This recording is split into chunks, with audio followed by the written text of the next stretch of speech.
Planets, space stations, professions, cities, shipwrecks.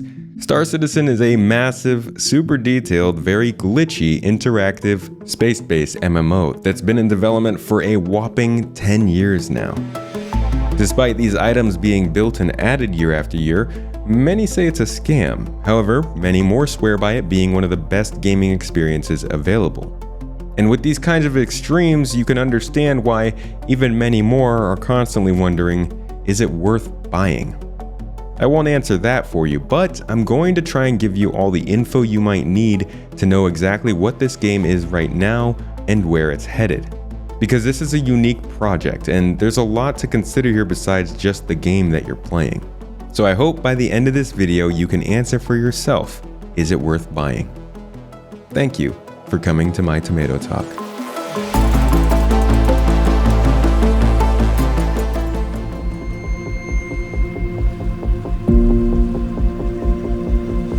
Look at this planet. This is Microtech, the furthest planet from the star in our first system. Planets are a pretty normal thing in space games at this point, but a closer look shows some pretty interesting details here. You'll find outposts that you can deliver goods to, host meetups at, and smuggle drugs from, or caves that you can explore and investigate, fight, and loot in. A river, currently the only one in the game as a test, acting as a fun spot for meetups and races. Shipwrecks, both new and old, housing opportunities for platforming, looting, and exploration. Several biomes with geology dictated by a range of dynamic humidity and temperature readings that span the whole globe. And of course, each of these planets have their own selection of natural and artificial satellites and space-based points of interest. And of course, on top of that, each of these moons have their own biomes, atmospheric compositions, and points of interest of their own. But let's not get too distracted by all of that. The most important part of each planet is the landing zone. Each landing zone is a large city owned by either a government entity, a group of people, or in this case, a company. On our planet here, Microtech, the company who named the planet after themselves, maintains a clean, high-tech, and honestly pretty hipster vibe, with chic lounges, juice bars, yoga areas, and that one club you got dragged to and always regretted. These cities host hospitals where you'll be able to find and pick up medical supplies, ship stores to purchase and rent ships from, mission givers to get new tasks, and other things for you to experience. The detail here is even higher than the rest of the planet, despite being very far from game ready and lacking some pretty basic things. Is indicative of the slow and sometimes annoying but detailed manner in which the company is building this game. Because make no mistake, this game is still being built in major ways, and it's going to take much longer to reach a polished level like a gamer might expect. See, if you start to follow Star Citizen, you'll come across various channels like my own that cover the development of the game. This is because the company is very open about what they're doing at any given time to build it. Players are able to use tons of resources to keep up. Weekly previews almost the entire year running on YouTube. Hour-long dev interviews every Friday streamed on Twitch. A full Gantt-style roadmap of ongoing work. Monthly reports published at the beginning of every month explaining what the previous month's work consisted of throughout all the teams, and opportunities to chat, meet with, and hang out with the developers and company staff. There are plenty of ways to understand the development and to see the extent by which the engineering team has pushed to try to make the game possible. And right now is an interesting time. 2023 will be a pretty big sign of their possible success, but I've made a whole other video explaining that for you down below. But that push to make the game work for us now is also kind of a downside in the long run. See, building a game while building the engine for the game leads to some very buggy experiences. There are tons of bugs on full display here that will ruin your experience at times, despite us being 10 years into development. Now, I know I've already said that, but trust me, I'm just preempting the YouTube comments. The engine they've been building is still not done. While there are some major aspects coming together in the current updates, something that has already begun to increase performance for some players, it will still be a buggy and incomplete mess for the foreseeable future, as alphas tend to be kind of buggy and incomplete. But this super long and buggy dev process and the studio's openness to and funding from the community are intertwined. While it certainly slows the development of the game, the company has always opted to maintain that playable version of what they're working on at all times. Much like if Bethesda were to make Elder Scrolls 6 playable for us from now until release. It's not easy and it pulls many resources away from actual forward progress, but it's also a key reason why a lot of players are still funding or starting to fund the development. They can see the work going into the project in real time and try it out for themselves. It is an almost unheard of opportunity for the company to QA test the game with hundreds of thousands of players at every design stage to try and balance it and improve features as we go. And this does happen. Features can be sometimes tweaked based on player feedback, and focused testing is a monthly occurrence for backers. Though not every bug is fixed and not everyone gets to test what they'd like.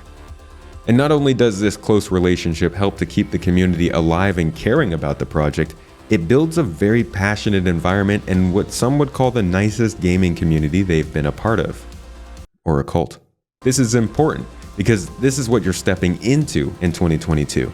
The game is far from complete. The experience is largely one of unfinished features and sometimes broken mechanics. And many players only really take a small amount of time at the beginning of each quarter to see what the last update brought to the game before waiting until the next. And while the game is plagued by many issues and still makes many hesitant to try, there is a reason the popularity of this game is rising and thousands of new players are joining every week. The experience you can have here is still pretty unmatched.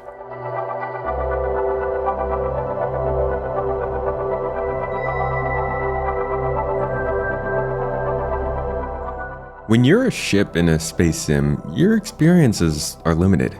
But as a player, you have the freedom to wake up on whatever space station you please. Even better, you can choose to always wake up on your ship, ready to be greeted by a beautiful new view every day. And as a player, you can walk into the store to buy all the armor, weapons, utilities, and even food and water you need in order to stock your ship up for you and your friends. Each ship with an interior comes with adequate storage for the necessary crew that you need to run it.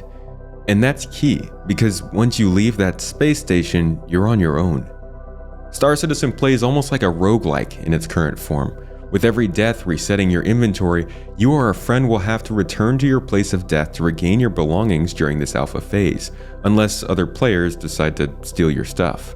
And sticking with that visceral experience, once you do get in your ship and leave the station, descending to the planet is a truly special experience, with a vacuum giving way to atmosphere that varies based on planet, providing visual and audio feedback based on how your ship is doing on re-entry.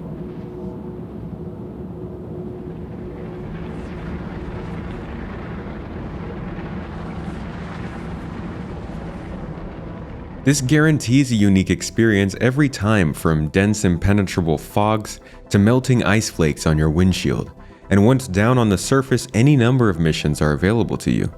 That being said, the current mission selection is still pretty limited, with FPS missions being the main option. However, you'll be met with investigations, deliveries, and recovery missions as well.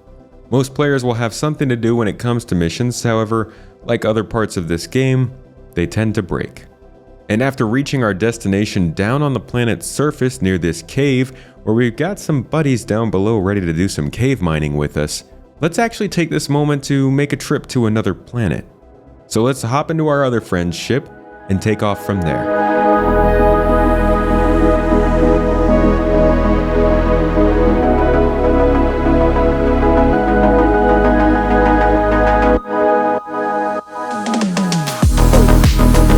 One of the best things about Star Citizen is the freedom of interaction. Being able to board my own friend's ship and continue along with my own duties as he pilots us out of the atmosphere is only a teaser of the complexity possible in a game like this, when player-ownable ships can reach up to almost a half a kilometer long. What we have here, though, is nothing like that. This ship is what the game would officially consider to be a small size. See, each ship is detailed quite a bit more than you might expect, with aerodynamics defining their atmospheric flight across every composition, specific components that only allow a certain size, and even living quarters to keep you and NPCs alive on small journeys and allow players to log off and on ships. Each ship is a highly customizable home for its player, yet there are still many features from these ships missing. And this one we're in here isn't exactly made for long voyages. See, both the ship size and the type matters when you're considering which ship you might want to get and use for a certain thing. Luckily, we've got an exploration-based mothership that we can go ahead and land on. Another key feature of the game is the ability for you to put vehicles or ships inside of other vehicles and ships and transport them. So for now, we're just going to land our own ship inside of the mothership and make the jump from there.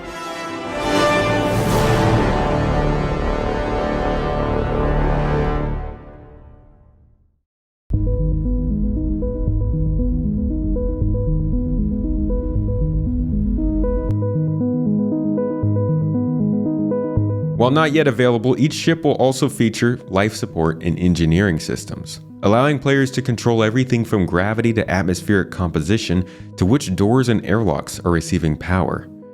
This is the engineering profession, one of many planned for the game that aim to cater to a vast amount of players. There are already actually plenty of professions for you to try some gameplay out in. Currently in game, you'll find content for explorers, miners, salvagers, fuel junkies, foot combat, ship combat, cargo haulers, couriers, pirates, and bounty hunters. The content amount is not all equal across these professions, and much of it is actually player-made so far, but the game is adding new aspects every year. The key to each profession, and Star Citizen's gameplay as a whole, is your sense of progression and accomplishment. Unlike many MMOs, Star Citizen is not a point-based game, it's skill-based.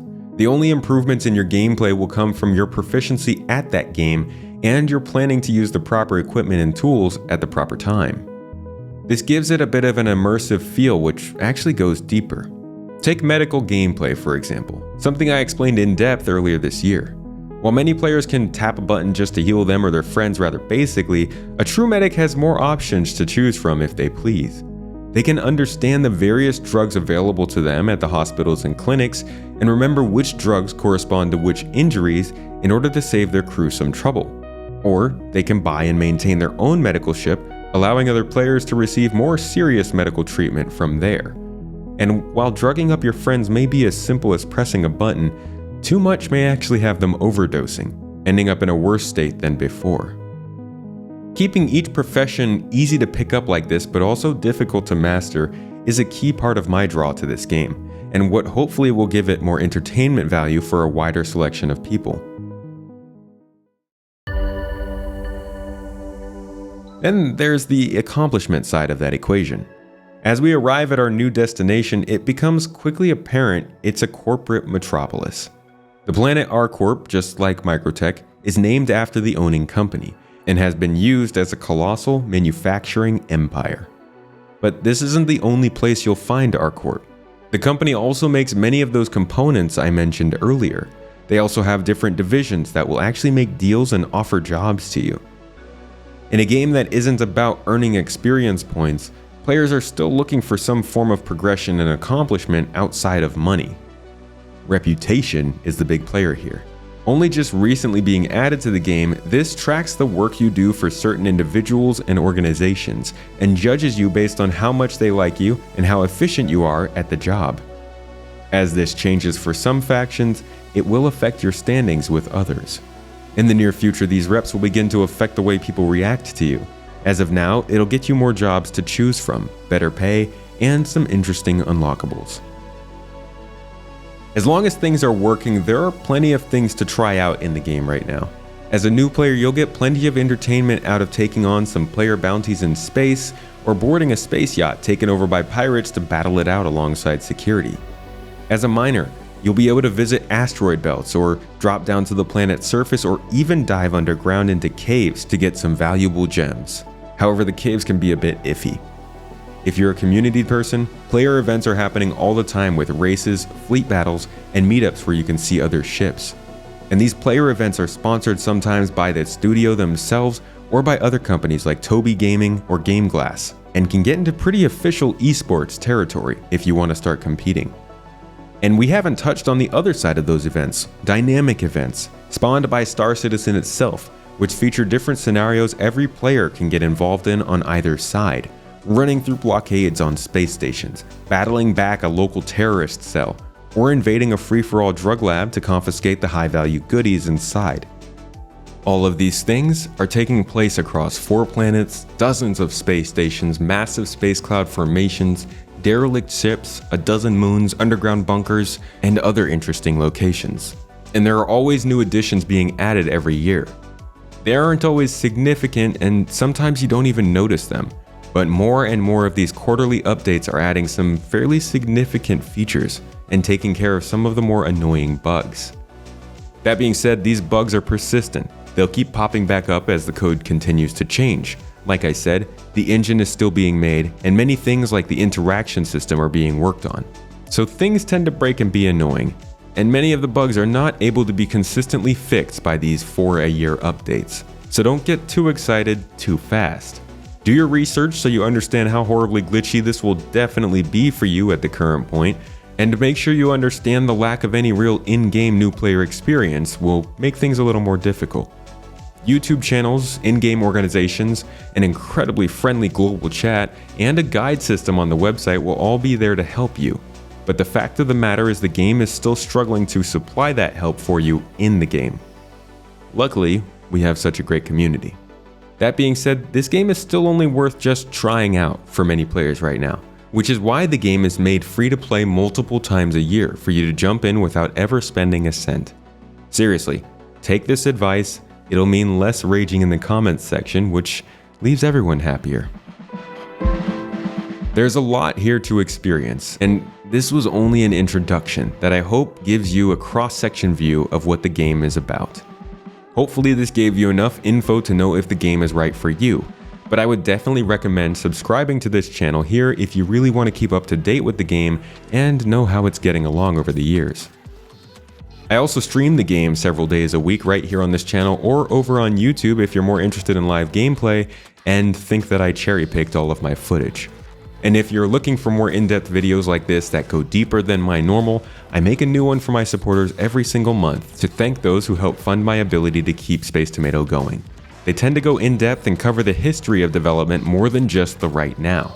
And if you'd like some more in-depth explanations of each aspect of the game, let me know in the comments below. I'm considering making this What is Star Citizen into an entire series to help describe how the game works in detail for people who are coming in.